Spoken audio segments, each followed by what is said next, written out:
শেখ হাসিনা কি দুবাইয়ে পালিয়ে যাবেন? এর আগে পাকিস্তানের সাবেক স্বৈরশাসক পারভেজ মোশাররফ দেশ থেকে পালিয়ে দুবাইয়ে আশ্রয় নিয়েছিলেন। শেষ পর্যন্ত সেখানেই তার মৃত্যু হয়। দুবাইয়ের এই আভিজাত্য বিশ্বের স্বৈরশাসকদের আরাম আয়েশের স্থান হতে পারে। শেখ হাসিনা ভারতকে খুব ভালোবাসতেন এবং বলতেন, ভারতকে যা দিয়েছি, শুনুন ভিডিওটি। আমরা ভারতকে যে দিয়েছি সেটা ভারত সারা জীবন মনে রাখবে। প্রতিদিনের বোমাবাজি, গুলি, মানুষ, আমরা কিন্তু তাদের শান্তি ফিরিয়ে দিয়েছি। এখন প্রশ্ন হলো, ভারত কি হাসিনাকে ভুলে যাবে?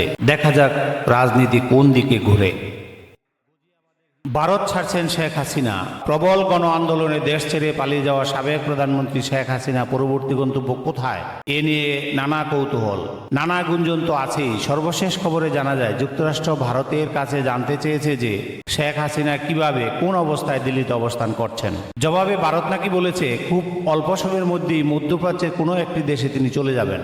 এই খবর ঢাকায় সরকারি মহলকেও জানানো হয়েছে। নির্ভরযোগ্য একাধিক সূত্রে মানবজীবনকে এই তথ্য নিশ্চিত করেছে। গত 5ই আগস্ট ছাত্র জনতার গণ আন্দোলনে পদত্যাগ করে ছোট বোন রেহানাকে নিয়ে ভারতে পালিয়ে যান শেখ হাসিনা। বাংলাদেশের সামরিক বাহিনীর একটি বিমানে তিনি দিল্লির কাছে গজিয়াবাদের হিন্দন বিমান ঘাঁটিতে অবতরণ করেন। এরপর তিনি কোথায় আছেন তা প্রকাশ করা হয়নি।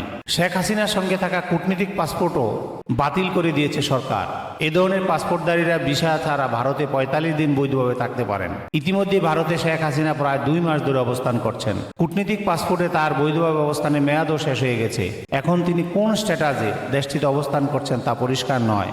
ভারতের পক্ষ থেকেও বিষয়টি খোলাসা করা হয়নি। শুধু দর্শক, আজ এই পর্যন্তই। যদি আমার এই ভিডিওটি ভালো লেগে থাকে তাহলে আমার এই চ্যানেলটি সাবস্ক্রাইব করে দিবেন এবং একটি লাইক দিয়ে দিবেন।